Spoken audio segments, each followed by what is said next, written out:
11 থেকে শ্রী মহিষাসুরমর্দিনী স্তোত্রম। సహిత మహాహవ మల్లమ తల్లిక మల్లితరల్లక మల్లరతే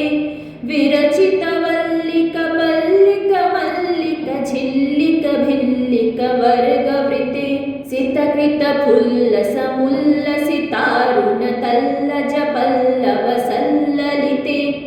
జయ జయ హే మహిషాసురమర్దిని రమ్యకపర్దిని శైలసుతే అవిరల గండగలన్మద మేదురమత్యమతంగజరాజపతే త్రిభువన భూషణ భూతకళానిధి రూప పయోనిధి రాజసుతే అయి సుదతి జనలాలస మానస మోహన మన్మథ రాజసుతే జయ జయ హే మహిషాసురమర్దిని రమ్యకపర్దిని శైలసుతే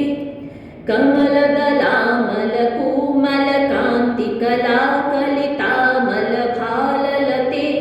సకల విలాస కళా నిలయ క్రమ కేలి చలత్ కలహంసకులే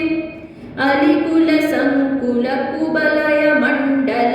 మౌలి విలద వకులాలికులే జయ జయ హే మహిషాసురమర్దిని రమ్యకపర్దిని శైలసుతే करमुरलीरव बीजित कूजित लज्जित कोकिल मंजुमते मिलित पुलिंद मनोहर गुंजित रंजित शैल निकुंजगते निज गण भूत महाशवरी गण सद्गुण संभृत केलितले जय जय हे महिषासुरमर्दिनि रम्यकपर्दिनि शैलसुते कटितटपीततुकूल विचित्र मयूखतिरस्फुत चंद्ररुचे तनत सुरासुर मौलिमणिस्फुरदंशुल सन्नख चंद्ररुचे जित कनकाचल मौलिमदौर्जित निर्भर कुंजर